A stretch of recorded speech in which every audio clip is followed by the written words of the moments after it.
Can you hear me now? How about now? How about now?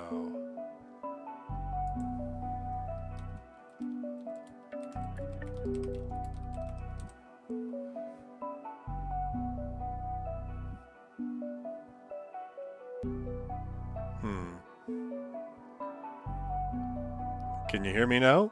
I see yes now. Yes, we can hear. Oh, very good. There we go. Like, you would think that when you have channel 1 connected for your voice, that would work. And that channel 2, if any channel wasn't going to work, you'd think it would be channel 2. But no. Apparently channel 2's golden. It's channel 1 that's decided to go for a poop. So, whatever. Anyway, as long as it's working. At least you guys had some music to listen to while I futzed around. How about that? There we go.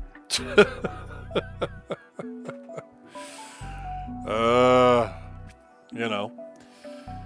It wouldn't be a stream without some technical difficulties. Anyway, getting back to what I was saying, I am actually wearing a headset right now, which I don't usually do, but I don't know what I'm going to do with this stream. And I thought, you know what, if I'm moving around, it might be easier just to have a headset, keep it nice and consistent.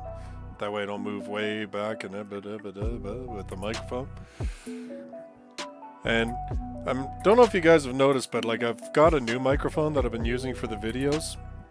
And like I really like it, but I clearly have not mastered the microphone yet. So I kind of thought that might be a little sketchy to bring out for the stream. I still managed to pooch it even with like the most straight ahead piece of equipment that I have. So I mean, there's that. Alright, so to be dead honest, I don't have a lot of plans for this. It's probably going to be just a ball of chaos for a little while, because that's usually what I do, honestly. My chaos streams are just how they are. Obviously, I'll be interacting with the chat a bit. Alright, music a little bit lower, maybe? How's that? You can let me know whether that's a little bit better. Shout out to GamerSups. I'm currently drinking emotional damage out of a Russian Badger cup. Go figure. Not sponsored. Although it wouldn't hurt my feelings if I was. I gotta be honest with you. And I gotta tell you, like, okay, totally not sponsored, but the GamerSup stuff is like really good. I actually really like this emotional damage, and I mean, I got it as kind of like, we got it basically to support Stephen E because we dig his stuff, and but I actually really like it, so it's funny. All right, so let's we actually have some people asking some questions, so let's talk about this. Thoughts on the Spice and Wolf novels? I've only read one. Only one. So, I don't really have, like, a lot of thoughts on them, to be really honest. The one that I read, the first one, I thought was good. Like, it was certainly, like, a bit of a breath of fresh air compared to a lot of other light novels, particularly at that time, because it deals a lot more with, like, cerebral characters, and the whole plot's like around like commerce and business and everything else, so it's very different.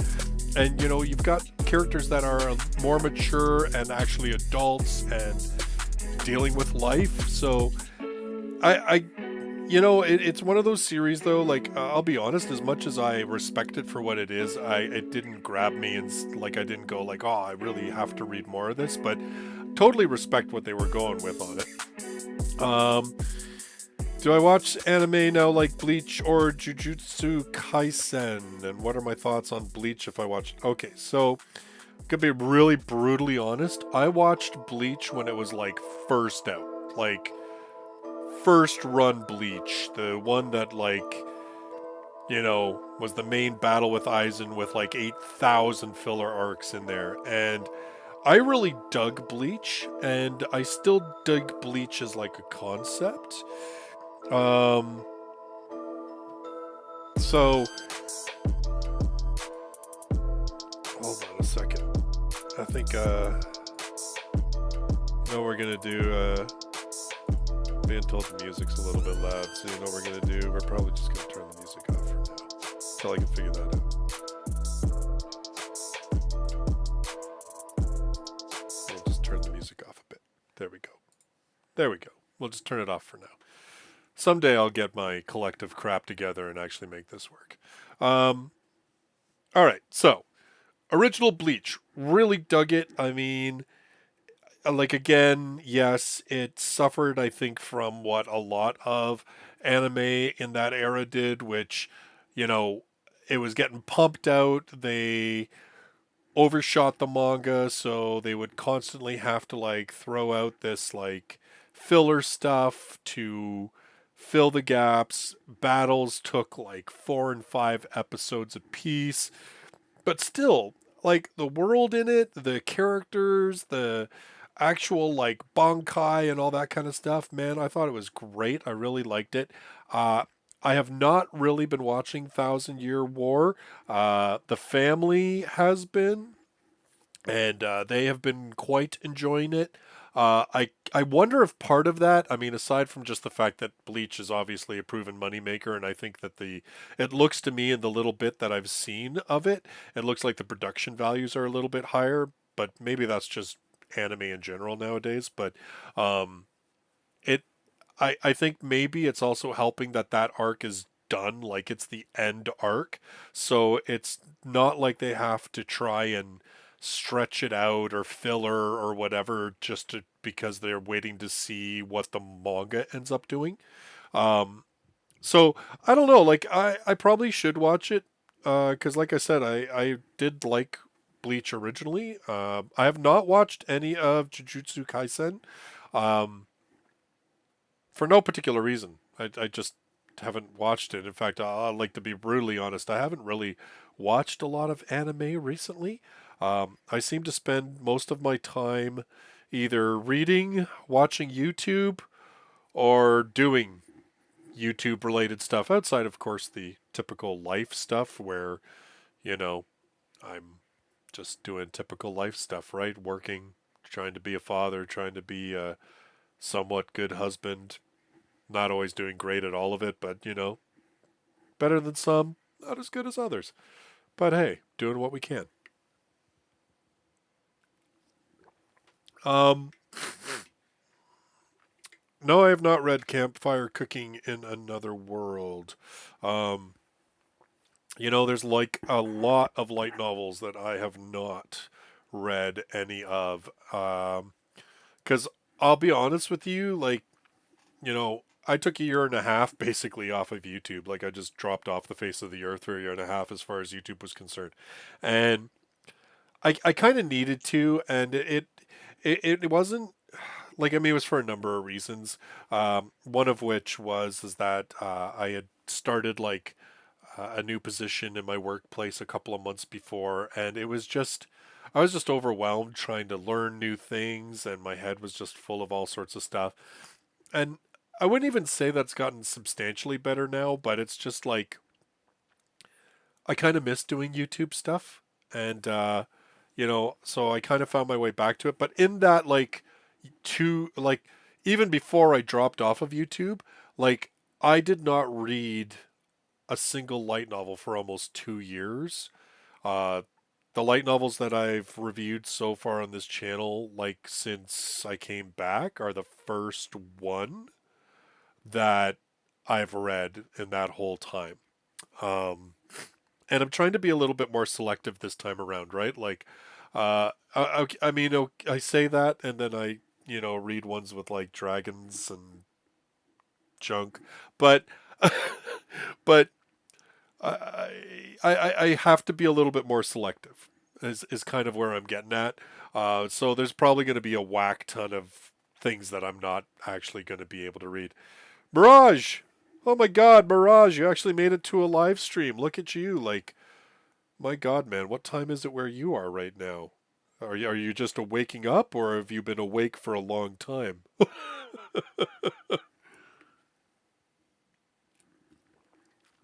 We used to do like podcasts around this time of night, and I think it was like 3 in the morning or something for you. It was crazy if I remember. So, oh, you were just going to go to bed. Okay. Fair enough. Well, hey, look at that. I think this is the first time, maybe not the first time ever, but certainly one of the few times you've actually caught me live. It's 2 a.m., bro. Go to bed. Oh my God. I'm not that important. That's for darn sure. But I do appreciate you popping by and saying hello. I will not hold it against you if you're like, man, I can watch it later.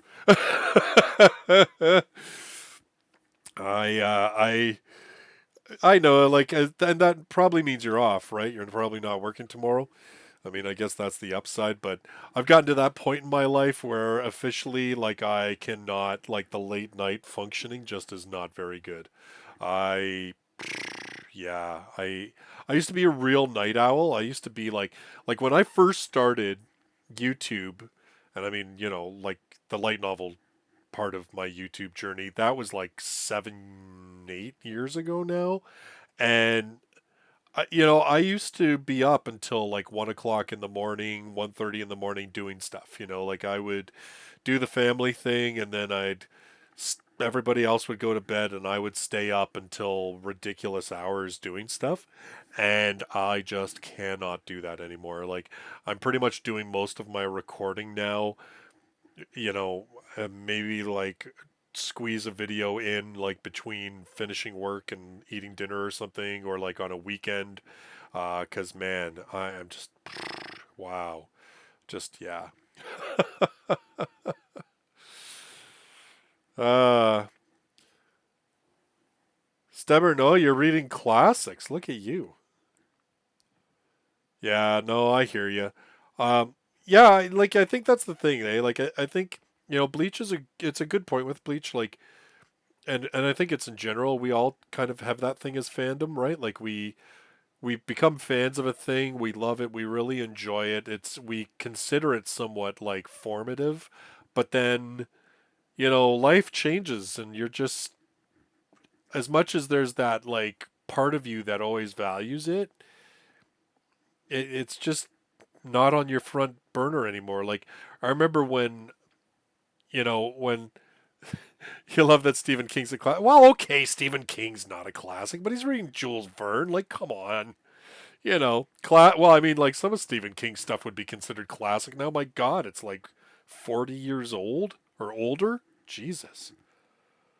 See, that's the crap that makes me feel old when like people are like, "Oh, we're about to play a way back, all the way back to like 1995," and I'm like, "1990? That's not a way back."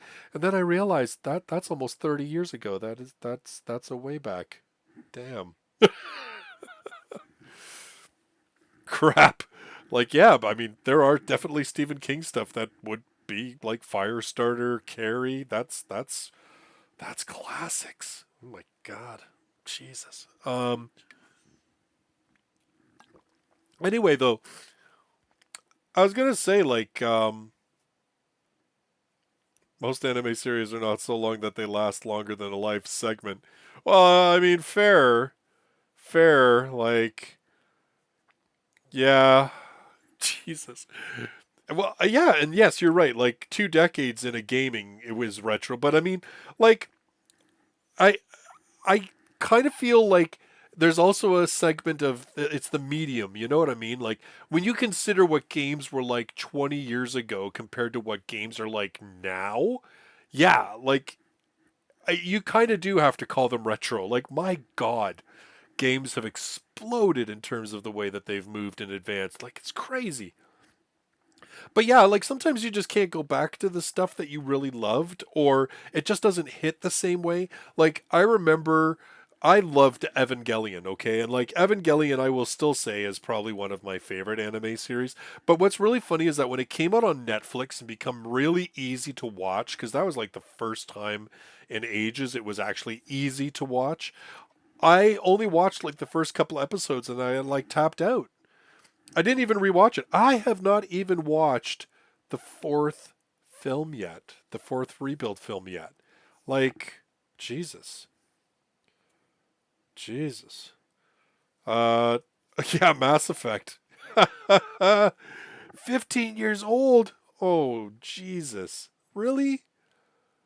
Oh, man.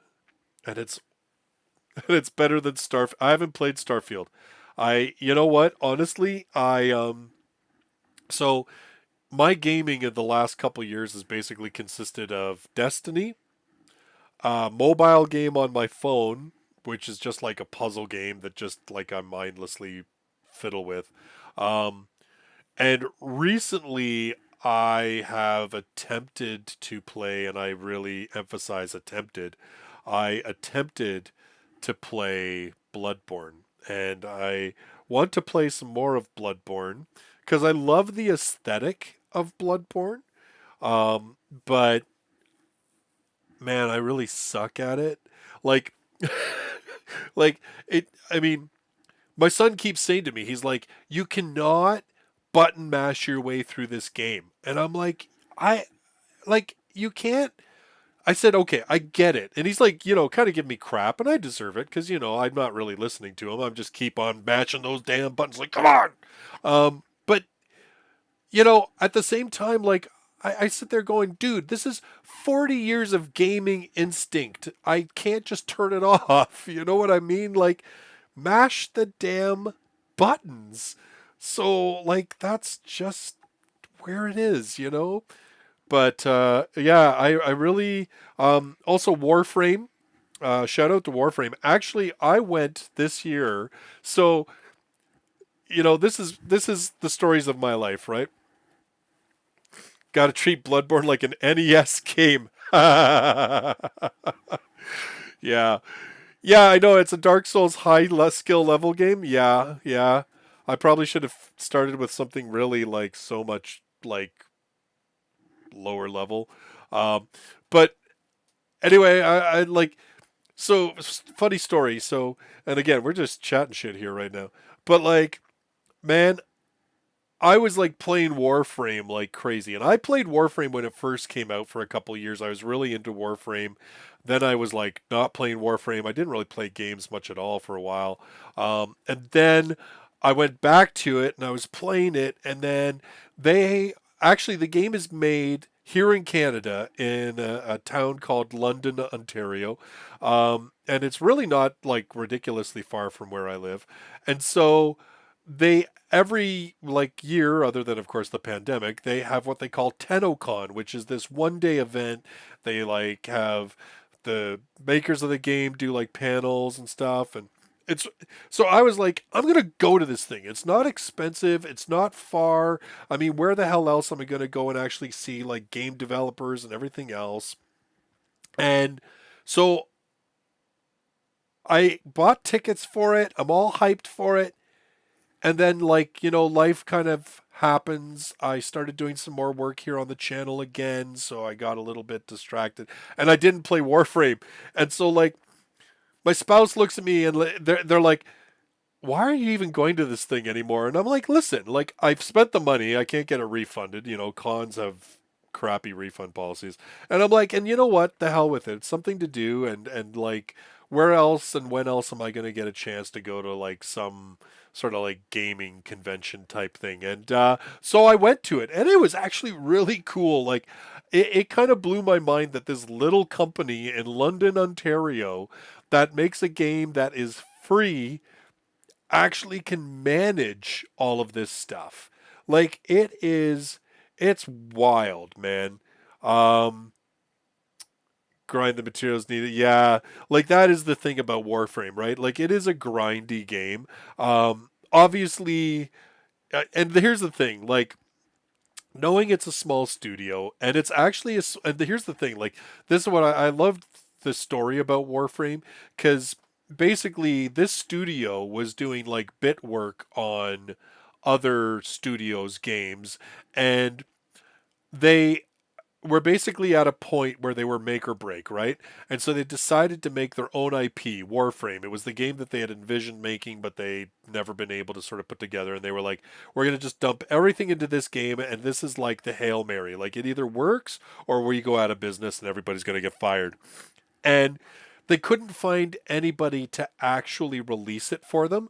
So they had to do it themselves. So this game gets built and distributed and everything else from the ground up by this small company. Yeah, they're literally their Final Fantasy, and it's done so well. And like there were literally people from all over the world at this TennoCon, and just it was really staggering, and it was just cool. Like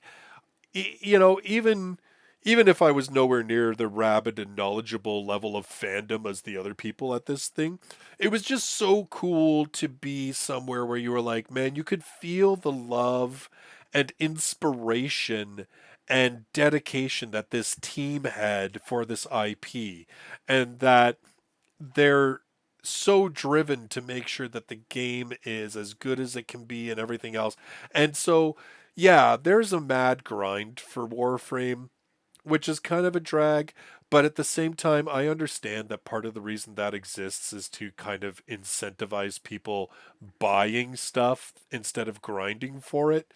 And I can't hold that against them because they're this tiny ass company. And really, like, if you don't mind the grind, you can literally get everything for free. You can play the whole game for free. There is nothing in the game where you have to pay. When they bring out an expansion, it's 100% free.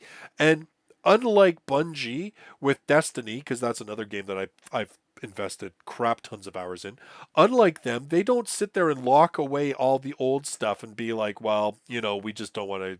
I don't know what the hell their justification for that is, but you know, they just totally kept it all available. And so, yeah, I mean, good stuff. That's my little Warframe thing.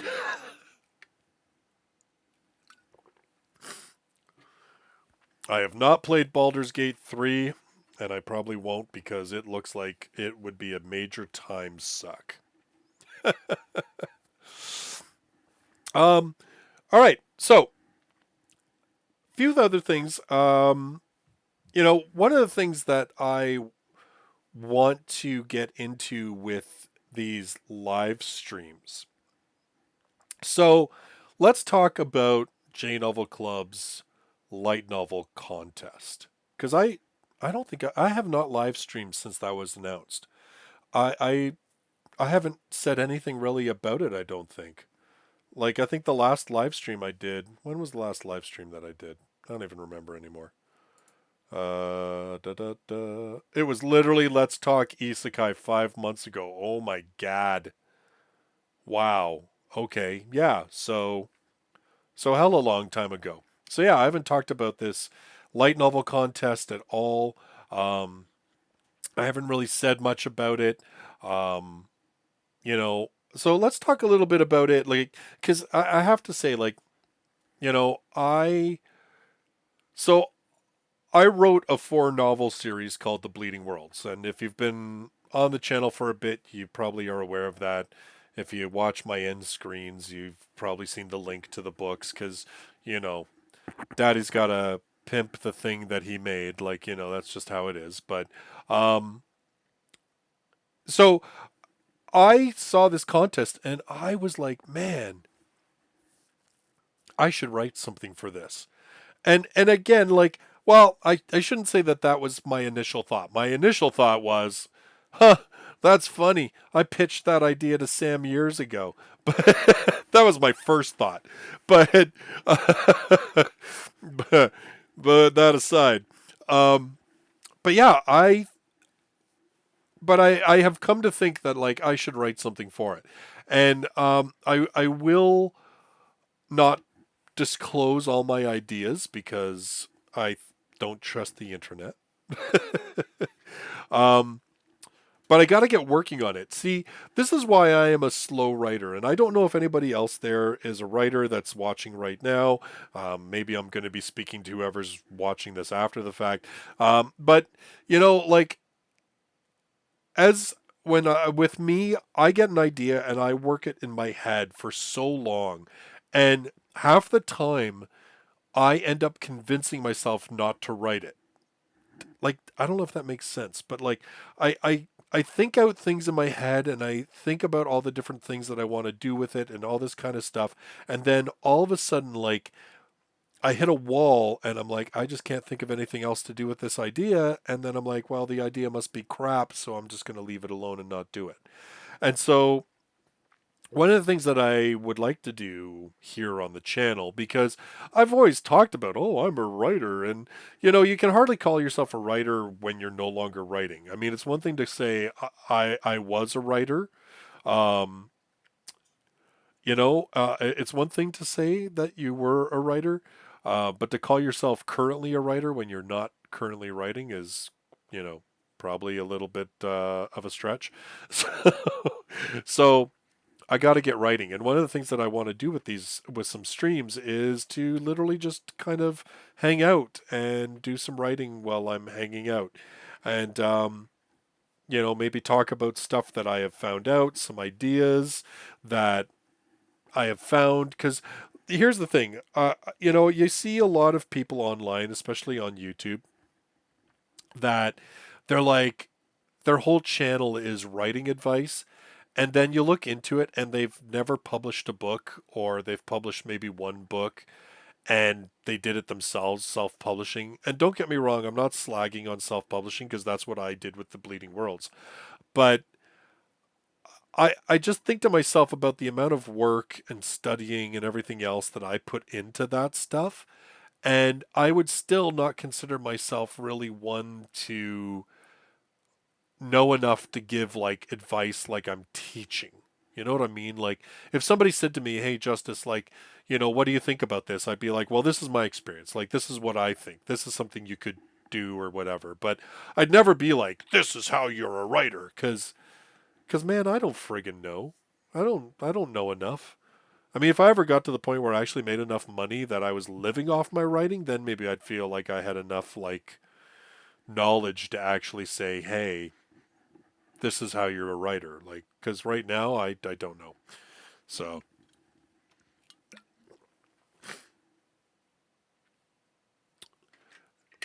yeah, this is it, Kirby. Like, really, like, you know, I don't know that necessarily to say that the ideas are probably bad, but it just gets to that point where, for me, I lose faith in the idea. I start to doubt myself before I've even put anything on paper. And then I get a new idea and I chase that shiny idea. I am literally like, and I know somebody's actually done the meme before, writers. The meme with the dude and he's walking with his girlfriend and another girl's passing by and he's like, oh, and he's looking. And they're like, they always put whatever. It's like, I saw one for writers and the girlfriend was like, my current work in progress. The dude was me as a writer. And then the girl walking past was like, a new shiny idea. And that's like totally it. Yeah, you psych yourself out of it. That's not like, seriously, that's true. And and because you start doubting it, and then you start like, you come up with some new idea and you're like, so shiny, and maybe this is the one, maybe this is the one that I do. And I think the other problem is that, and this is my problem, I don't know if anybody else is like this, but I find with myself, particularly when you're talking about creativity and all that kind of stuff, I have this idealized, dreamlike, and I know that it's not realistic, idea of that I am going to have this idea one day to write, and it is just going to flow. You know what I mean? Like, you hear these writers all the time talk about like, oh, the book wrote itself, and oh, it was just such, like, it was so right for me and so perfect of me, and I just blah blah blah blah blah. And it's like, and somehow I've bought into that crap somewhere along the way, and it's not realistic. Like that's just not a thing. You know what I mean? Like, the for me, like the Bleeding Worlds was hella hard, man. Like it took me 2 years to write the first book. And admittedly, I was just kind of kicking the can around. And then I released the first book, and I gotta admit, I think I was riding a bit of a high because I wrote that, released the first book. People actually bought the first book, which like freaked me the shit out because I was like, how'd that happen? But I, you know, but they bought the book, and I got like really high off of it, and I was like, man, I slammed right into that second book, and I wrote and edited and everything else that book in 8 months. And I was like, man, I'm a champ. And then it took me a year and a half to write the third one, and then it took me like 3 years to write the fourth. Like, it was painful. And let's remember, this is a story that I was already in. You know what I mean? Like, I was already there, and I was already writing it, and was that painful. But I think part of my problem, and I'm taking a look at you, Roy. I'm taking a look at your thing. That have I ever tried a couple of dry erase boards, storyboards? Here's the thing, and this is kind of what the Bleeding Worlds, particularly like that the third and fourth book slog, kind of taught me was that I really I kind of knew where I wanted the book to go, but I didn't know how to get there, and I was just finding it out as I was writing. And that was painful, right? Because I felt like, because I had doubt. You know what I mean? Like, you'd write one good chapter and you'd be like, but I'm nowhere near where I need to be and I don't know where to go next. And then I would spend like a month and a half just trying to think myself out of that hole. And so I've really been thinking about trying to plan out more. And actually, here, you know what? Hold on a second. I'm gonna do this. I'm gonna pop the chat out so I can see that better. There we go. And then I'm gonna go here. I'm gonna show you something on the screen here, and I do have a link to it in the description of this. And again, like, you know, do with it what you will. But I have been using this program called Plottr, and it's actually really cool. Like, if you're gonna, like, it allows you to do a lot of brainstorming. It actually has a bunch of actual plot structures that you can use to try and sort of like, you know, make that move things around. You can build like character profiles. Like, there's a whole bunch of stuff that you can do with this. And, it basically allows you to outline, organize. You can visualize the plot points. You can sort of see like on the screen here. I know I've got it a little smaller so it's not covering my whole face, but um, you can put, like I said, all your characters, your settings and everything else. You can set it all up. Like, it's actually really fun and it's really useful. And the other thing that's fun about it, or works for me, is that you can export it to Word and Scrivener. And I use Scrivener to write. Um, and like Scrivener's like this thing here. It's basically a writing program, which I love, man. Like Scrivener, I swear to God, the only reason I ever got finished the Bleeding Worlds was because I found Scrivener. It allows me to.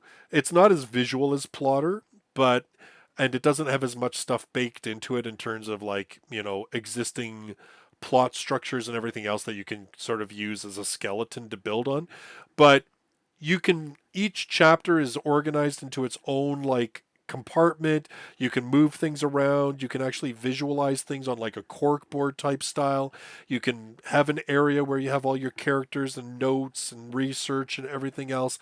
And what was awesome about that was that I could when you're going in a series, one of the things that can really kick your ass is forgetting stuff, right? Like, what color eyes does a character have? Like, oh my God, things like that. And so I could copy all of that stuff over into the new book so that I always had it available right there. I could see like everything about the characters that I had built up and everything else. So I could see all those little details. Even some of the stuff like, you know, you can't here, I'll turn this off now. But like when you're writing it, you can't screw up spelling of words that you yourself have made up. Like that looks pretty bad, you know what I mean? And that was another thing that I was thinking too was like, yeah, yes, like exactly a D&D character sheet. In fact, funny enough, in Plottr, they have different character sheets that you can use to build your characters, and I believe they actually have a D&D like style character sheet that you can use to do it. And it's really cool. And for someone like me, like I'm very visual, and so for someone like me, having that visual thing really helps. And you know, that's and like honestly, that is also one of the things that I love about um, right now with like, and I know it's a little controversial to talk about, but like AI art. Um, well, I'm not one of those people that's like, oh yeah, I'm using it to make your book covers and put artists out of business. I do find that it's great for someone like me that I can make an image in say Mid Journey and have that to refer to as I'm writing because it allows me to be more consistent. It allows me to have more inspiration. Like I'm a very visual person, and so being able to see a character is so much easier for me and gets my juices going a lot more than just having it written out. You know what I mean? Um, so yeah, that's like my extent of using AI is just like it really helps me with that visual aspect. And sometimes you don't even know what a character will look like, and so like just typing random things into Midjourney, all of a sudden you're like, yes, that's that. It just clicks.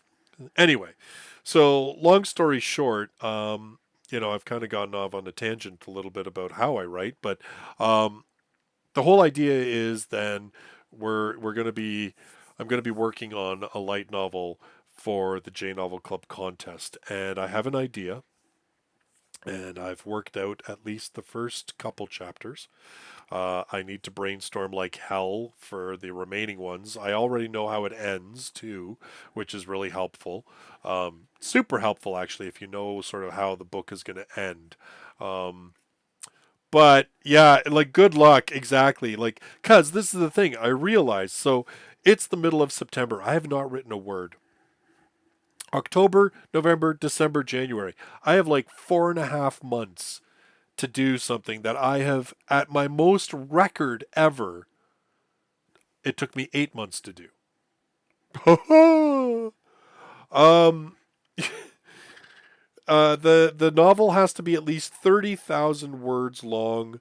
Um, I think it maxed out at like what was it, 90 or 100,000, but I think it's minimum 30,000. So I mean that's not too bad. Like each of the Bleeding Worlds, the first three clocked in between 70 and 80,000 words, and then the fourth one was just over 90,000. So I mean I've done that before. I'm capable of it, but it's not easy. Like that's for damn sure. And like I said, it's yoiza. But you know, just going back to the chat a little bit. Kirby, one thing that intimidates me most is figuring out the enemy's motivations and why they do what they do. Uh, yeah, I get that because that's the other thing too, right? Is that you hear this all the time about writing and stories and all this kind of stuff, and you even recognize it as a reader. Is you don't want your main antagonist just to be this one-dimensional thing, right? Like you don't want the antagonist to just be like the mustache twirling I did it cuz I'm evil. Because it just makes everything feel really flat, and it really just doesn't give the book a lot of depth, and it really doesn't help you build your heroes out of that either, right? Um, like some of the stuff that I have, like the stuff that I've enjoyed the most, is when we have things like where the hero and the villain, their journeys kind of mirror each other, and there's like parallels there. Um, so I would say like maybe something to try. And again, like, this is just me spitballing because I'm, like I said, I'm not an expert. But one of the things that I've been thinking about for myself is taking a look at, do I know my main character's journey? Do I know their motivation? Do I know why they're doing what they have to do? How about I invert it, and what does that come up with? And does that come up with my villain? You know, maybe. Because then, like, you kind of do have these mirror opposites and everything else happening between them. Um, yeah, and you've got a, so yeah, and in terms of the novel, Kirby's right. You have to wrap it up in one book. Um, so it's going to be tricky because here's the thing, like, so J Novel Club, what they said was it has to be a complete book, right? So like it has to end. They did say though that it would be cool if you made it so that it could continue. And I was like, man, it made me chuckle because Sword Art Online, this is like the perfect example of Sword Art Online. Because if you've read the novels of Sword Art Online, and assuming that you're here on my channel, probably most of you have.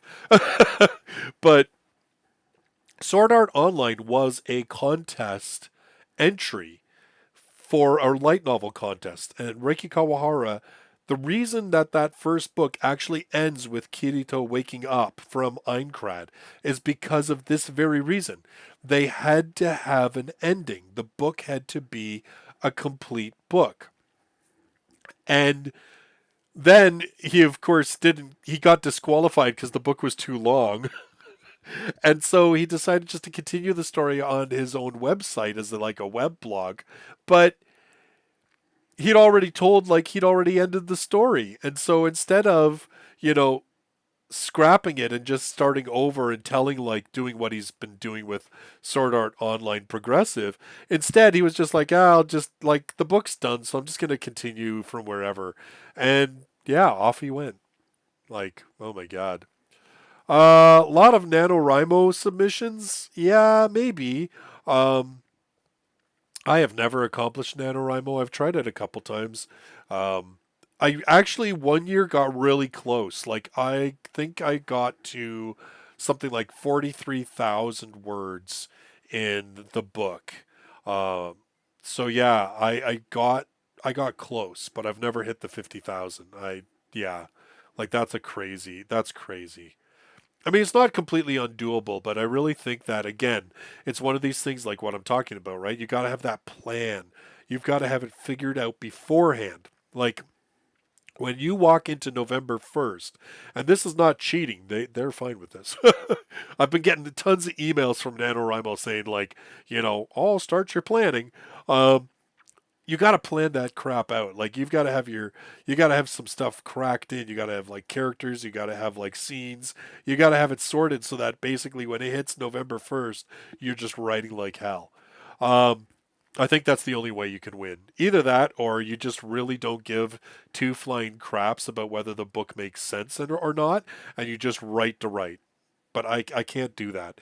I find that like I have to write it in a linear fashion and I just cannot go like beyond. How do they check if you really started only in November? Yeah, I think there's a bit of an honor system built into the whole NaNoWriMo thing. I mean, at the end of the day, like it's really just bragging rights. I mean, if you want to sit there and like lie about what you did, I mean, I guess you can, but why, man? It just seems like a scuzzy thing to do. What I'm more concerned about is that they're going to get flooded with a bunch of AI crap. I'm actually more concerned that they're going to find themselves with like a bunch of garbage that has just been generated. Um, that's more what I'm afraid of in terms of them getting flooded with stuff. Um, and I mean, And yeah, it's just you know. Um, yeah, I mean, hopefully, like they do stay there. Like, I mean, AI's supposedly getting better. Um, but I think that there still supposedly are tells that you can find. Um, Supposedly, like I guess people that are really good with it have gotten better at making it not so obvious, but I don't think the people that would be submitting these things to the contest would be investing that kind of time to learn the ins and outs of AI to hide it. I'm kind of hoping not. I mean, as much as like let's be honest, like yeah, I mean, in today's economy, man, whatever prize you can get is worth trying, but I just don't think that J Novel Club, because it's such a niche company with a niche product, with a niche contest, I don't. I'm hoping they won't get inundated with crap. Um, because it seems to me like the people who do that, they usually just like they flood like Amazon and stuff because they're hoping that they can make money there. That's more what the thing.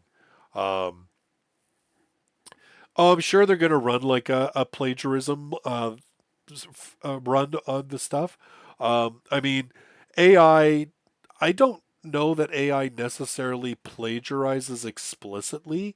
Um, I mean, it's not like I've written anything extensive with AI and then run it through one of those checkers. Um, I mean, it's trained on stuff, right? So it's totally possible that some of that might filter in. But I think it's more of like a style thing and a word usage thing that they find. That's how they're able to sort of figure it out. Anyway, like I said, I don't necessarily think that like a lot of people are going to do that.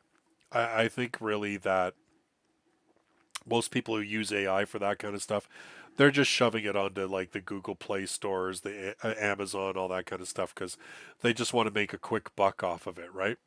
Um, you know, contests that like are like what J Novel Club's doing. I don't think people would bother. It's it's a risk, right? Like, because even if you put your stuff in there, it's not necessarily.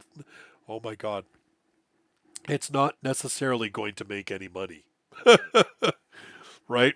It's not going to necessarily make anything. It could like you've put in that effort for nothing. Um, you know,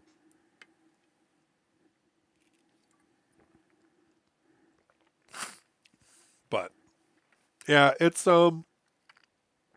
so yeah, you may very well see me here streaming away and just like with my head down typing because I it sounds stupid, okay, and maybe self-serving. I don't know, but it's probably stupid, but you know, it's so easy for me when I'm not having somebody hold a gun to my head, and I mean this like metaphorically, obviously, to not do stuff. You know what I mean? Like, I think that's part of the reason why I'm sitting here talking about doing it because then there's an expectation that I'm going to be working on it. And if I start a stream up and it says like writing stream, maybe hopefully that'll keep me on track and actually have me do it. You know what I mean? Instead of just sort of waffling, which I do all too well, way too well. But yeah. Well,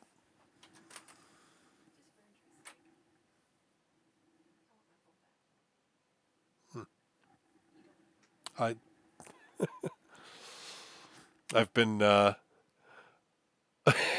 yeah, I've oh, I bet that's loud enough that it actually came out. So I've been handed handed my mascot for the night. It's not even my mascot. It's actually a mascot of another YouTube channel called the Y Files. Um, you know, Hecklefish. I actually really recommend the Y files. It's really cool channel. But anyway, the whole thing is that the fish is like in its bowl next to the host and heckles him. And the whole like Y files show is about like conspiracies and myths and stuff like that. Would you kindly fetch my tinfoil hat? And he wears a tinfoil hat because, well, you know, tinfoil hat. Fear the crab cat. Fear the crab cat. Uh, I'm like trying to like, I've got to try and like personalize this office a little bit more instead of being just the all the books behind me. Um, like actually one of the things. So I don't know whether I should say this.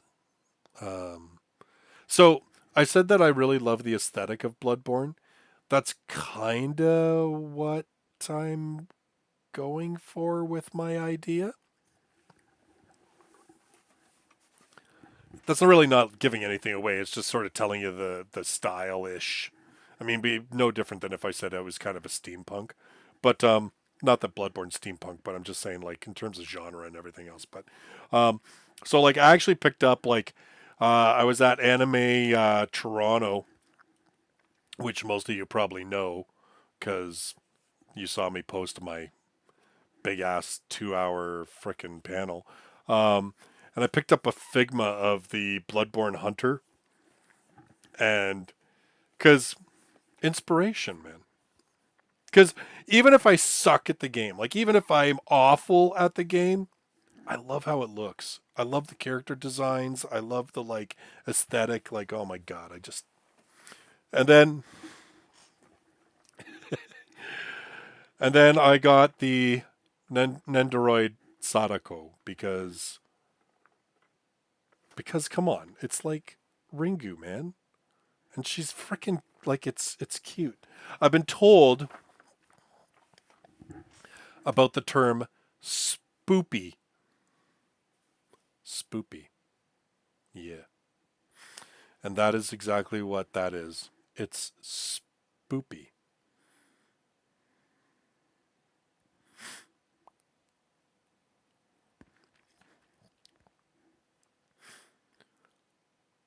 Oh, I've been sent a screenshot.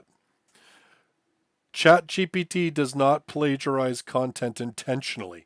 When you ask questions or give prompts, ChatGPT generates responses based on patterns it learned during its training, but it doesn't pull verbatim from specific sources. However, because of the vast amount of text it has been trained on, there's a chance it could generate content similar to something that exists elsewhere purely by coincidence. If someone uses ChatGPT to generate stories for a contest, it's important to ensure the stories are original and not reproductions of existing content. Always review and edit any generated content to ensure originality and authenticity. So even ChatGPT is telling you, like, man, don't just use stuff straight out of ChatGPT. That's funny. So there you go. ChatGPT does not. I mean, I can't say like. I mean, there's so many of them now, right? Like Bing has one, and there's a few others, and every company's getting their own AI now. But they supposedly ChatGPT says it does not plagiarize, but it might just accidentally slip something in there. So be careful.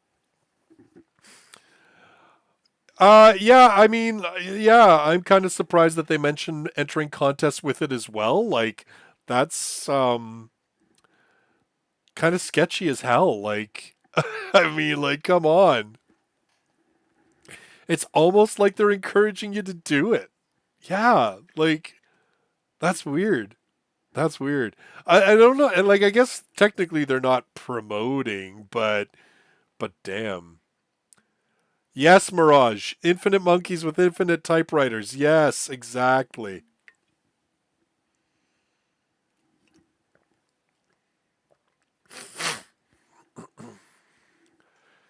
AI Dungeon encouraged writing books using it.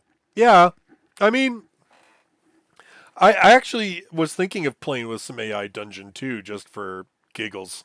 Um, but that's not really that far off from a lot of light novels and a lot of stories, right? Like, I mean, like Record of Lodoss War was literally a D&D campaign that the author wrote out, right? Um, even in All You Need is a little sister's all you need. Is that what it is? Or I don't know. Try to block that error out of my head, but but even in that, like they were talking about how like they use D&D for like stories and stuff like that. Like, you know, it's it's it's a thing, right?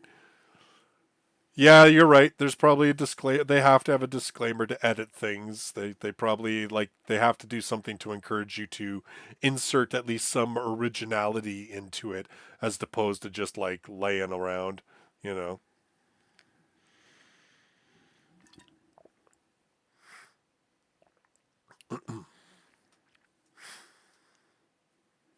Yeah.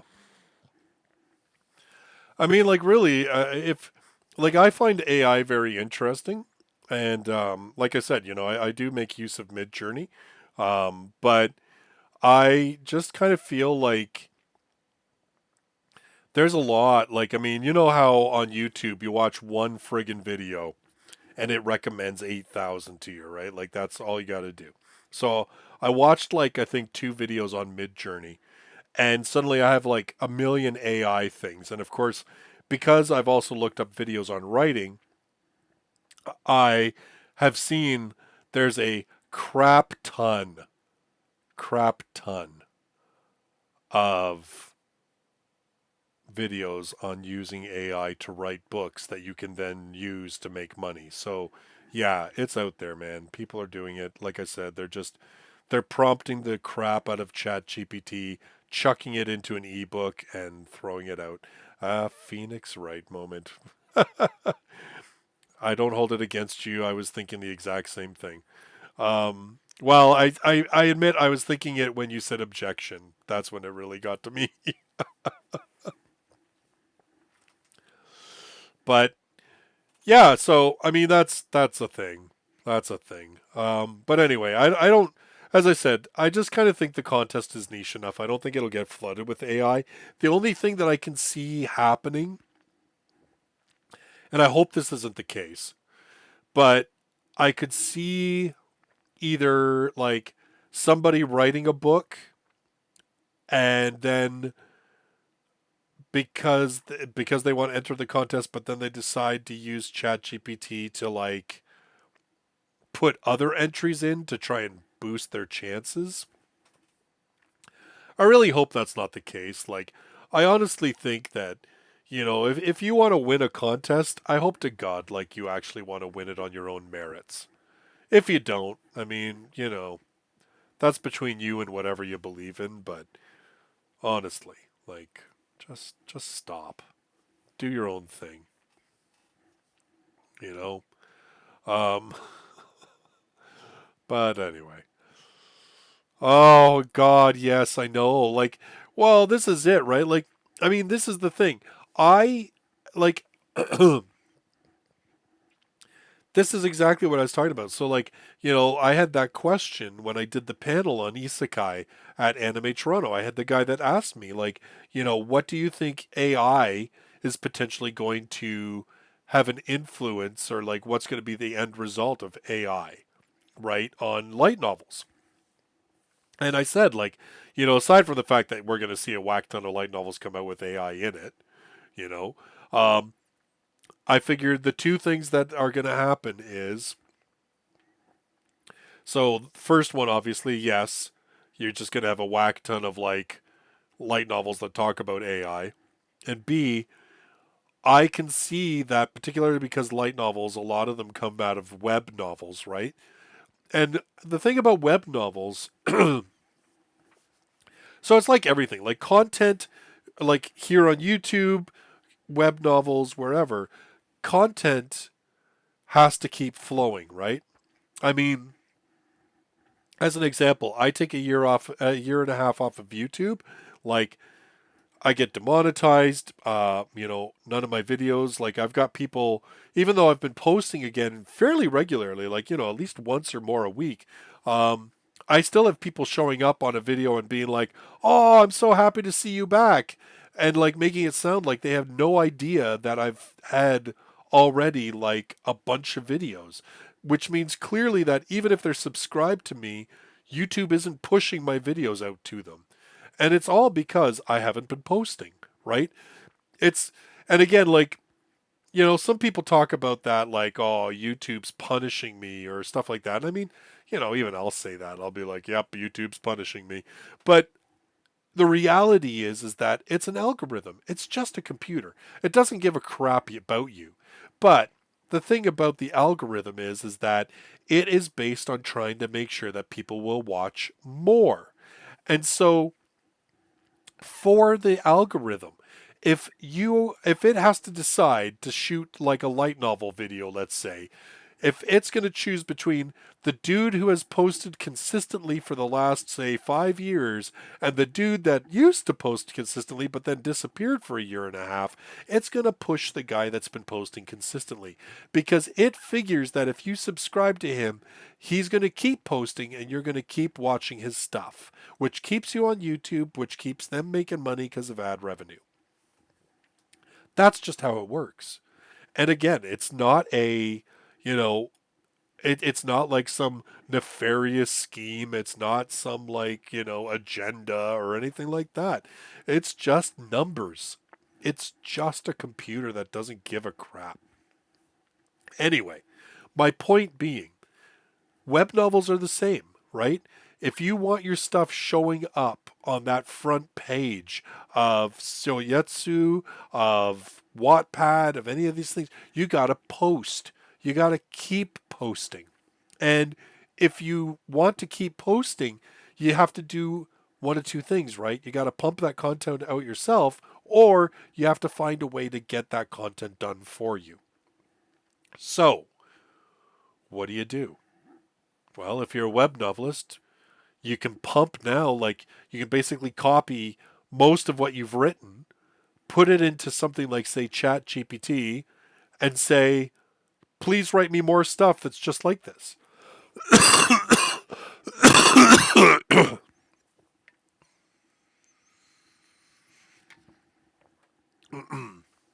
And that's what it'll do, right? And so, you know, as a web novelist, I can see people using it as a crutch. And they'll be using it as a crutch so they can keep that product going because otherwise they're not going to get noticed. People aren't going to read their stuff. And, as much as like, yes, there are most definitely people out there that post things just because they want to and just because they love doing it.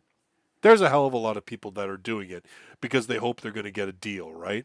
They hope they're going to get the publishing deal. They hope that they're going to win the contest. They hope that they're going to become famous or get an anime adaptation or blah, blah, blah, blah, blah. Like all of that. And that stuff, those people, yeah, I totally see them using AI as a crutch. I totally see that happening, you know? Um, yeah, I don't think it will be very long. I don't think it'll be very long at all until like we actually see not only a light novel published that was written with AI, but I bet that the Japanese publisher will even promote it because it was written by AI. That's I like this is the thing, like we got to remember, like Japan is this crazy land where people marry holograms, right? Like I mean, or paper cutouts or like Jesus. I mean, I'm not saying that like it's the home of crazy, okay? Cuz crazy be everywhere. But I'm just saying like the whole idea of technology and technology being cool and technology filling a role that would typically be filled by a person is not like a foreign concept in Japan. So I can totally see like not only some company being like, "Oh yeah, this was like Written by AI, man.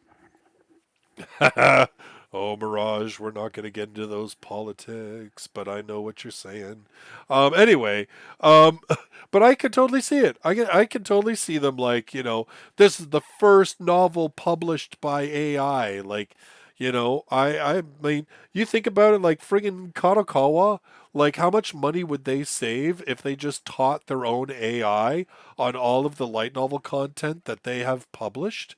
And then just told it to write them AI stuff and write light novels. Like you said, like you were saying, isekai. Like you could literally just like blast all your isekai. You know, when you're as big a company as like Kadokawa, Shueisha, all these companies, like man, you can just teach your own AI. You just shove all your books into it and say, please spit me out an isekai. And it could. I have no doubt. Like I have no doubt right now that there's AI programs like ChatGPT probably that you could easily train it, right? And it would do just as well, if not better, than some light novel authors. Because I mean, honestly, like at the same time, that it's going to, like, the problem that I see coming out of Japan, and this is where like I think that um, you know, all of this kind of stuff. Like the Japanese publishing industry, I mean, it's somewhat predatory, but not, I mean, honestly, probably not any more predatory than any effing company nowadays. But, um, to me, what I think that is happening is that they are pumping out content. It's that same thing, right? So they're pumping out content, which means they're not even picking the cream of the crop. Like, you know, you read some light novel, like if you read enough light novels, right? Like when you're reading an actual book by somebody who can actually write. And when you're reading like the same drivel that like honest to God you were like you're just a brand newbie and nobody bothered to even try to help you clean up your stuff. And so when you get to the point where as a publisher, you're literally just grabbing whatever's popular and you're spitting it out as fast as you can, where's the deterrent for you to use AI? Because honestly, if you're not pumping out like really good quality stuff, is anybody going to notice? And then what's going to happen to like what's going to happen to those authors? You know what I mean? Like it just yeah, man, it's crazy. Like just crazy. Yeah. Anyway, um as somebody who has done editing work, I think it's way easier to write something completely from scratch than try to fix an AI story. I mean, like you're not wrong. Like you're totally not wrong. But holy crap, like I don't even know if they're going to bother editing it. Like that's the thing, like really, Jesus, it's crazy. Crazy. And yeah, companies will definitely head towards it. Like Jesus, like you guys have seen what's going on, like with the writers and art and actors in the U.S. and like with like SAG and all that. Like that's it. Like one of the like, did you read the article where they said like the companies were actually saying that, particularly for like background extras, they basically wanted to digitize their likeness, their voice, and everything else, and then they would have the right to that to use it forever. So like that's scary as hell. Like just scary as hell. So I mean, yeah, like all this stuff is anyway. Um yeah, but yeah, like it is the stuff that we just have to stop, like the fast food industry in book form. Well, yeah, yeah. I mean, you're not entirely wrong. That's yeah, yeah. That's yeah, yeah. I mean, this is it, right? Like this is the way things are going, and it's and again, like I think that's one of the things that we have to support the people that we know are doing legitimate stuff, right? Because the second that the consumer becomes complacent and has no problem with AI generated voices, AI generated media, and all this kind of stuff, that's when, these companies just figure they can get away with it. And like, don't get me wrong, like I'm not standing here like on a I'm not standing here like on a soapbox, because I mean I'm clearly using some AI art for my thumbnails, right?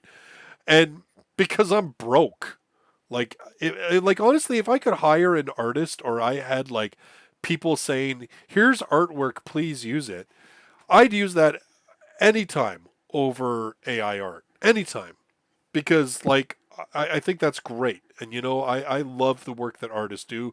In fact, I wish like that I had really given myself the ability to become like able to draw. Good night, Kirby.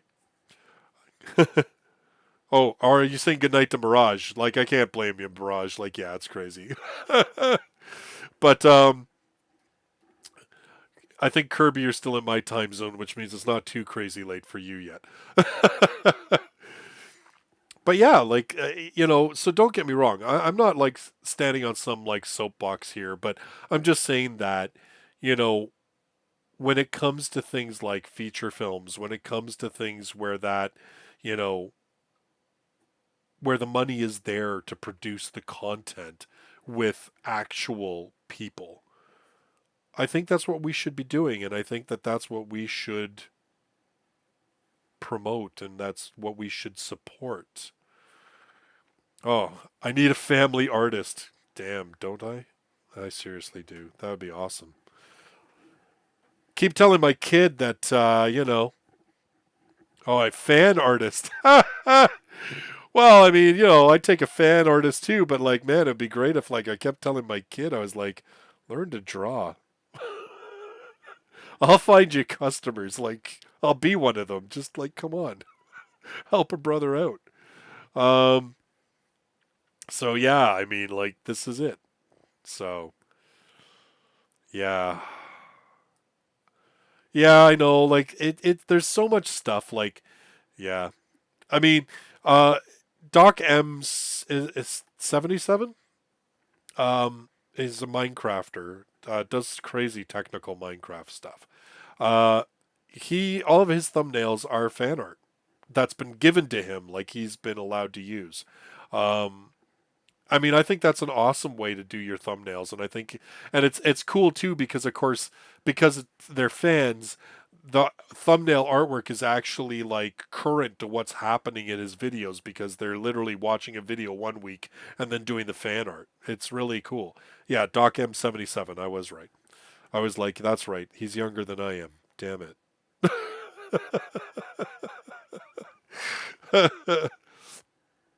Anyway, but I do have to say, like, you're right. Like, people use fan art that's not theirs, right? Like, to make thumbnails, and that I disagree with. Like, I would rather, again, like, I would rather use Midjourney to make the odd thumbnail and not say like use an artist's work and not give credit to that artist or not have that artist's permission.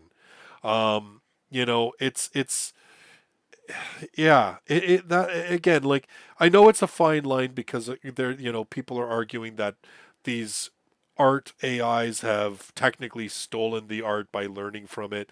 I mean, there's a whole that's an argument, and that's a discussion that's way above me and requires way more knowledge than I have. But I just think that, you know, if you're going to use art by someone else, you need their permission. If they want you to pay for it, then you should pay for it. And then you should like put it out there. You know what I mean? Like it is just absolutely like got to be a thing, you know? Um, you've got to recognize that artistry that's been put behind it and support them. Like, I'll be honest, like I would, I'm small, right? Like I am like a small YouTube channel with like very minimal reach. But I would love to be at a point where I could help support artists. I would love to do stuff on the channel that would, lift up other people. Um, it's but again, like that you just run into the whole problem of money, time, and all that kind of stuff, and it's just a there's already clashes going on at conventions with AI art. I saw a few people on Twitter complaining about um, complaining about vendors at some of the cons. Uh, was it Anime Expo? I think somebody said, or no, maybe it was an Anime Expo. But there was like a convention. I know, like a lot of people had. I saw a number of complaints on Twitter from artists because I follow a bunch of artists, and them talking about like that they had to, you know, that they were like, oh, like there was so many things like filled with AI art, and they complained to the organizer, and they were just like, man, tougho, get out of here. Like, it's yeah, like I just yeah, it's I mean it's like everything, right? Like this is my thinking about, and again I'm like going off on mad tangents, but like it's like my thinking about where we are in the world right now, right? Is that we're at such an influx of so many things happening and changing. And this is why I think we have so much conflict in the world and stuff right now, is that, there's too much uncertainty, right? Like there's not people haven't found places where they feel comfortable yet. And there's people that for whatever reason can't move ahead. Um, like they can't let go of some of their older ideas, older conceptions. We have people that are pushing technology that some of them are trying to be ethical about it, others are not.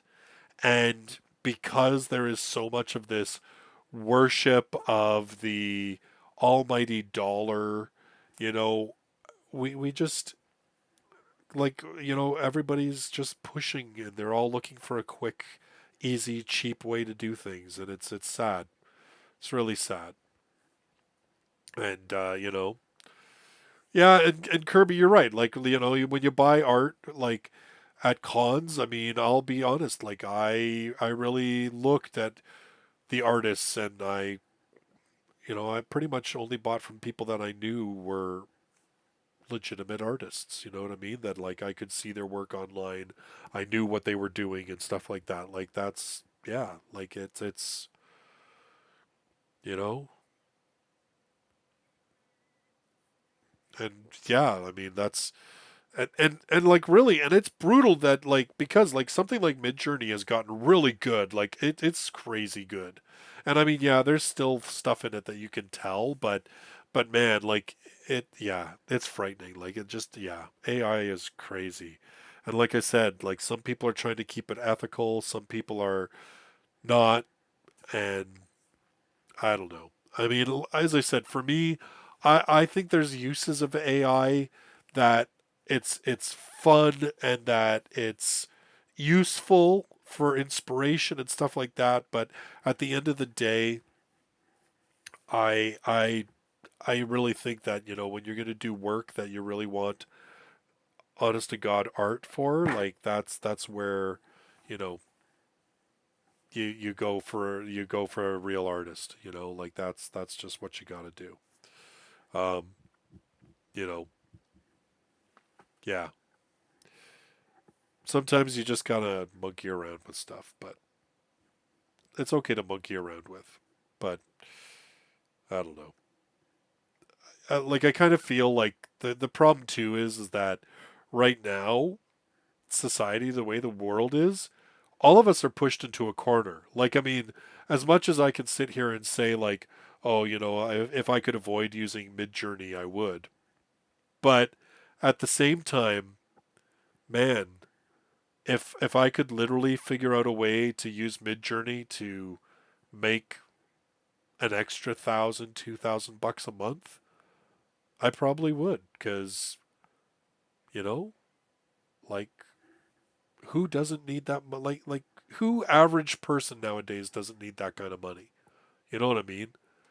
So like on the one hand, I get it. Like I get it. I get where people think that, go for that mad dash. I get people thinking like if I use Chat GPT, I can get it to write me a book and I can put it for sale and then use Mid Journey to make a cover and throw it up on Amazon and make money. Like I get it. Like I get it. Um and well, I mean, there may be laws about AI stuff earlier than that. I think what we'll probably, like, honestly, I think what we're going to see is I think the problem that you're going to see and the issue that's going to happen is that certain countries will rush to do laws for AI because they'll feel they have to, and they'll probably either A, overstep, or B, like when I say overstep, like they'll go hard, you know what I mean? Like they'll go really hard. And then what'll happen is other countries will just be like, F it, do whatever you want. And then those countries will start getting ahead and then they'll be like, oh, we have to walk back what we did or we have to change it. Like this is the way the world goes, right? Like because, you know, again, all because we live in such a fractured world, and where competition on is so high amongst everybody, right? Like it's amongst the countries, it's amongst the people in the countries and everything else. Like nobody's going to sit down. Like you cannot get every country in the world to sit down and go, this is what we're all going to do with AI. And so we're all going to do it equally. You can't. It's just never going to happen. You know, like we can't even get countries to agree that people shouldn't invade each other for God's sake. Like, you know, but yeah, that's what I think. I think, like I said, I think you're going to see a couple of countries. Like, I mean, there's already talk about politicians having meetings and everything else. Like, I think you're going to see laws come out sooner. But those laws, I think, will probably be pretty flawed. There'll probably be lots of loopholes. There'll probably be lots of restrictive stuff that doesn't need to be as restrictive. And but you're probably right. It'll take them years to eventually get to the point where they figure it out, and we actually probably have something decent in place. But I don't know. Again, so much above all of us, right? Like that's kind of the sad part of everything. You're just sitting there going, like, damn, you know. You're gonna go read that Lucia and the Loom? I don't think I know that. Who put that out? I also saw some up here. Like we'll get off the AI topic because man, I'm just like going on and on. But literally we could talk about this for hours and hours and still not come to any kind of conclusion because there is none. Like and honestly, it changes so quickly, so fast that even something that you decided today, it'll be different in the next 6 hours. Like that's just it, man. It's crazy. The Dahlia spin-off from J Novel Club. Oh, okay. Oh, I didn't realize Dahlia had spin-off. I haven't even read Dahlia, so there you go. Somebody said, "Can you name all the English light novel publishers?" So, question for you: do you mean all of the publishers that publish light novels in English, or do you mean publishers that publish original English light novels? Um, if we're talking publishers, the English publishers that put out light novels in English, there's a bunch now, actually. There's even ones that I'm going to miss. The big players are J Novel Club, Yen On, Seven Seas. There's Tentai Books. There is a newer company called Monogatari Novels. There is Cross Infinite Worlds. Like I said, I'm probably missing some. There used to be Vertical, but now it's Kodansha Books, and I don't even know if they've actually released any light novels recently. I know I've watched a couple of their streams, and it seems to be mostly manga, so they seem to have like burned themselves out doing Nishio Ishin. But there's a couple of others like There's a couple other small ones. Um, Let me see here. I'm gonna move this over here. Move over here.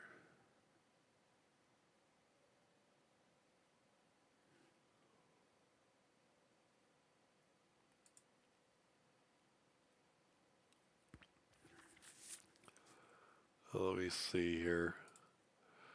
Over on Twitter. Yes, I know it's called X, but I don't care. I'm always gonna call it Twitter because screw Elon Musk. Um, Pretty sure.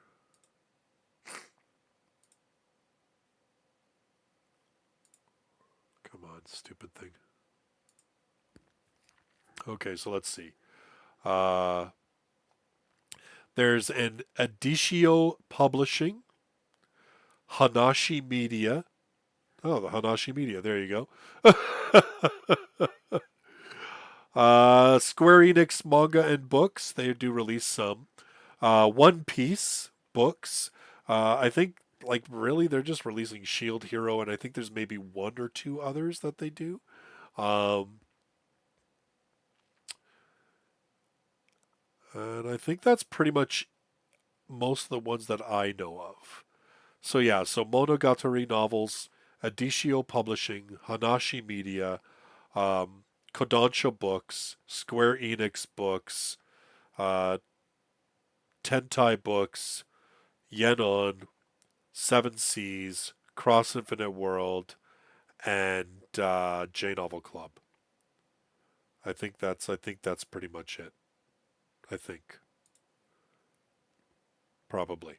Of course, then there's the other spin-offs like Yen is now doing like Korean books, and they have that under their Ize Press. I don't know. That's probably not how you pronounce it, but that's what it is. Um,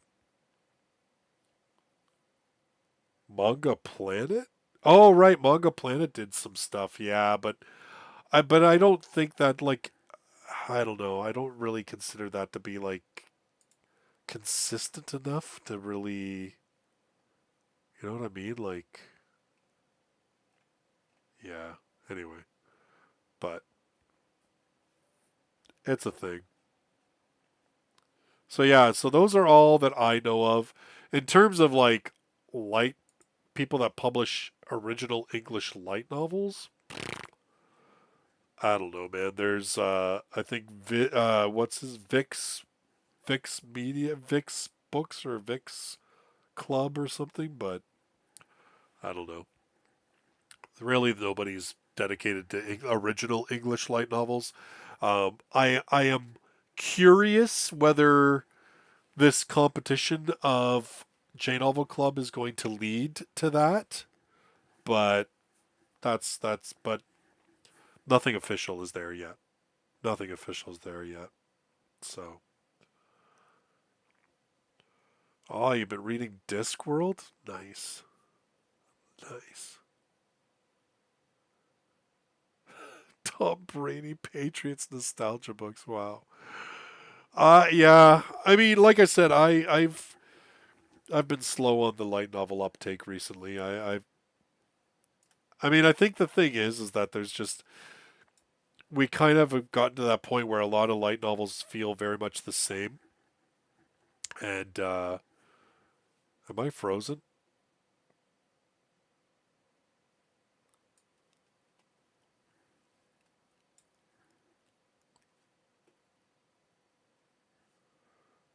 Tell me if I'm frozen.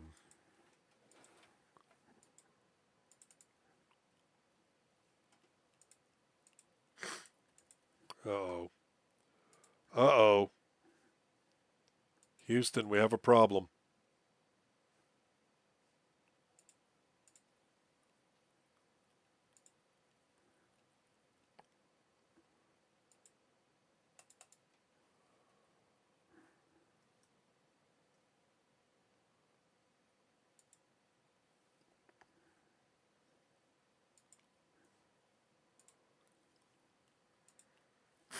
Oh. No, I'm not frozen? Okay, yeah. It was my computer. I because I had flipped over to like another window, it froze my stuff, and I was like, "Yo, what's going on?" All right, good. I'm glad I'm not. I'm glad I'm not frozen. Okay, cool, groovy, nice, good, good, good. Jeez. Yeah, yeah. Okay, let's see. Oh yeah, Battle Royale, awesome book, awesome book. Um,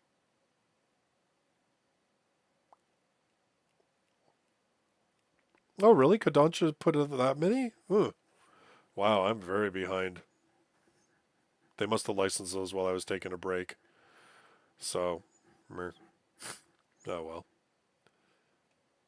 I mean, at least they're doing stuff. I like when they were vertical.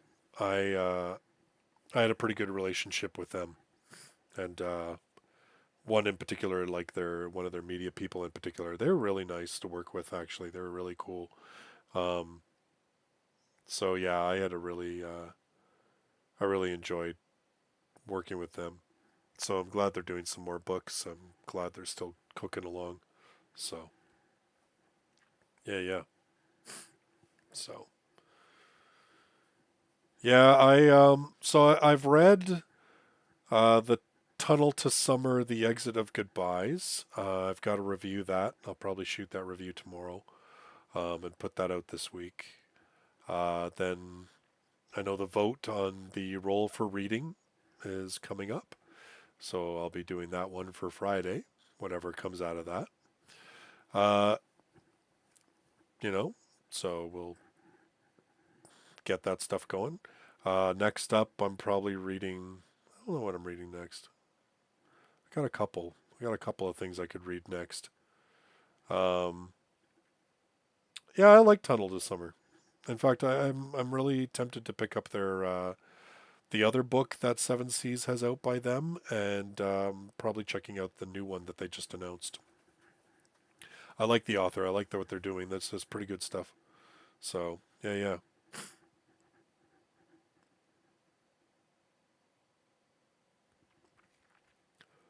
What? No one's buying friggin' Apothecary Diaries? Oh my god. Okay, well that's just got to stop. You know what? I'm actually going to move Apothecary Diaries up in my queue. I haven't actually read it yet.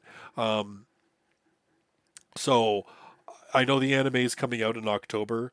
It looks very pretty, but I'm really that's it. I'm going to move that one up. I'm going to move that up on my list and read that sooner. We got to get some hype for stuff that's actually fairly decent. You know, like yeah, that's not an isekai because but no, you're not wrong though. Like, I mean, that is something that J Novel Club. Like, I remember Sam said that years ago. He was like, the only way that we can rescue an old license like Full Metal Panic is by licensing a bunch of isekai because that shit sells. You know, he told us that years ago. So and he said to us then too, like he was like, we can't take a risk on a different title if we don't have all the other stuff to back it up, right? So like we can't take a loss on this title potentially without having enough money made from those others.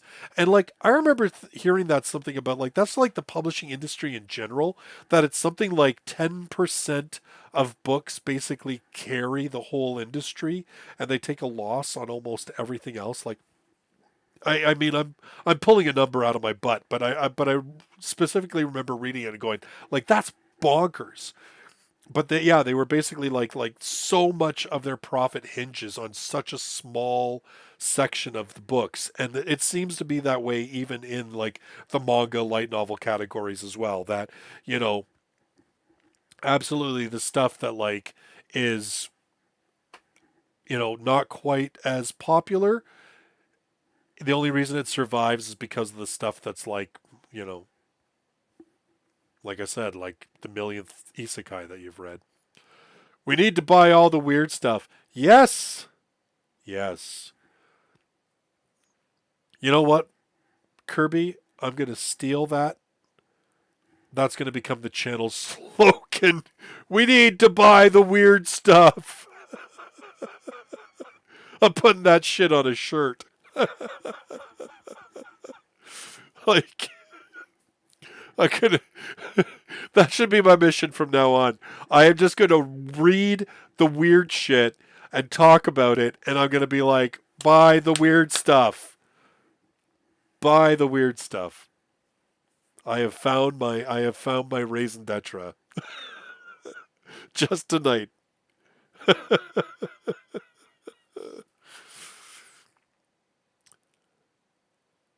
Yeah, Boogie Pop. Yep. There's a again, yeah, there's a series that like was very different compared to a lot of the other stuff that we have, and yeah, died. I mean, they just get a brand new volume in Japan, but mind you, it's the first new one in like 4 years. But still, you know, do I think that that people pick up stuff from the Amazon algorithms? I mean, like I'd say so. Like I mean, let's be honest. Like, again, like Amazon's the same thing as YouTube, right? Like, you go into you buy one book at Amazon, and they shove like 10 other books that look the same or are kind of the same, or you know they use their whole somebody else bought this and that also bought this, so you might like it, and it's all just for money, right? Like that's what it really is, right? It's all about like, let's get the money going. Well, I mean, Kirby, we didn't even get all of Monogatari. Like, there's a whole other season of Monogatari that's out in Japan. So, I mean, like, yeah, that's just how it is. Like, you know,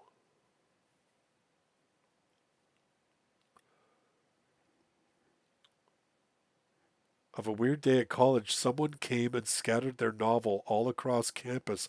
A smut book. Jesus.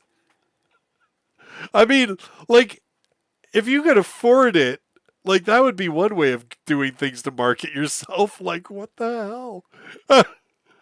I mean, like I'm not a big proponent of smut, obviously, but just as a general thing, I kind of admire the balls of an author to go onto a college campus and just spread their book friggin' everywhere. Like, I don't know, man. That's kind of ballsy, and like you got to have the money to be able to like not make cash off those books, but I got to give you some props for that. Like that's kind of a thing, man. That's kind of a thing. I like, man. I couldn't do that. I yeah. Like I could not afford to print a bunch of books and then just spread them around a campus. But what a great idea, though. Holy crap, if you could. It's kind of funny, actually. That would be like a cool thing to do if you were gonna write some like really a if you're gonna write some really heady kind of like subversive, really like cool book, like very strange avant-garde book. That'd be cool just to like spread it everywhere and not even put an author name or anything. Just have it out there. Like I love those kind of ideas, man. I love the idea of like just like starting a movement but just doing it anonymously and nobody knows. Like that's just yeah. So, yeah. Holy crap, 10 copies in the dorm library at all. That's crazy. Holy. Wow, that would have been expensive. House of Falling Leaves. Okay, legit. I yes. Like I have thought about reading it. I am very intimidated by it. I'm not gonna lie, I'm very intimidated by it, but I have been tempted.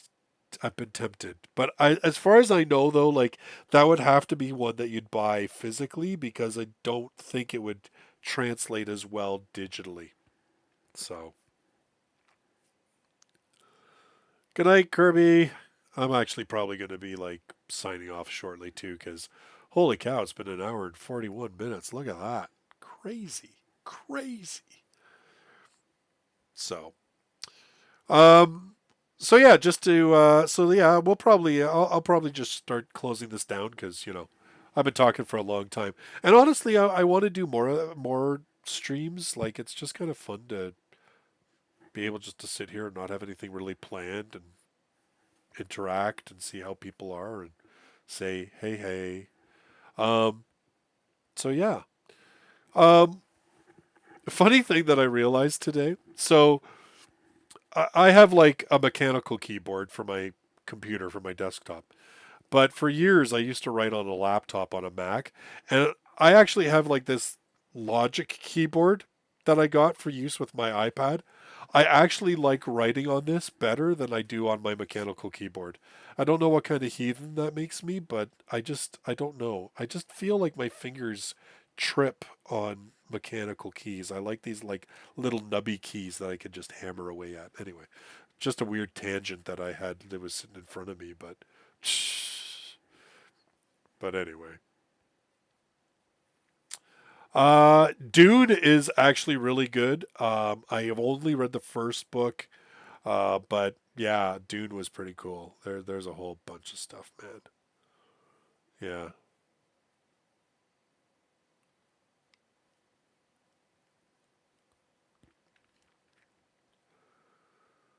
yeah. So anyway, like I said, I'm gonna do more of these. Um, Howdy. You're just popping in as I'm about to shut it down. I'm sorry. But I'll leave this live, like you'll be able to look at it in the replay. So, you know, it's yeah. Oh, read it in publication order, not chronological order. Oh, that's a good hint for Dune. Yeah, yeah. So, all right. So, I think that's all for tonight. But like I said, my thinking is that I want to do more live streams, but I will probably actually try to be writing while I'm just sitting here, and then we can, chat here and there. But but yeah, like I gotta get my button gear, and I need somebody to hold me accountable and say, Justice, you should be writing, because otherwise this thing ain't going to happen.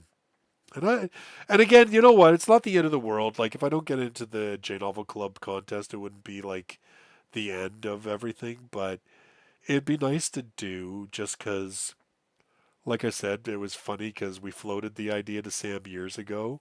So it would be uh, it would be cool to be a part of it. In fact, at the time when I floated the idea to Sam, he was like, "Well, I'll sponsor it if you want to run it." And I was like, "No, dude, I don't want to do that. It's too much goddamn work." And I'm like, "You're not going to pay me for it, so like, no." And then you're not even going to let me enter the contest because I'm in charge of it. Like, no. So, so now that he's doing it, he's like doing the whole thing. I really should just, I really need to apply for that. So, that was funny. He probably doesn't even remember. My God, that was so many years ago now. Jesus, it seems like forever, but yeah.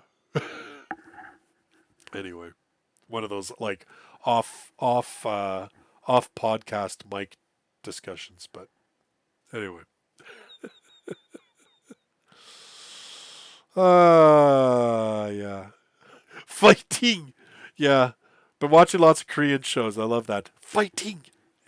It's great. All right, cool. All right, everybody. Well, you know what? It's been awesome. I really appreciate everybody coming and hanging out. And you're active in the chat, and it's a good chat.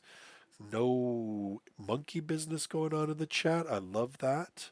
Although, admittedly, I've made it so that only the people that are actually subscribed to the channel for a while can chat, which I think negates a lot of the nastiness that can happen in these things. But anyway, I do appreciate it regardless. I appreciate everybody being good and participating and contributing, and been a good little chat. And I will be here for more of it. And thank you for your time. I really appreciate it. And yeah, so I've got more stuff coming out. So I've got I'm going to do roll for reading another one on Monday.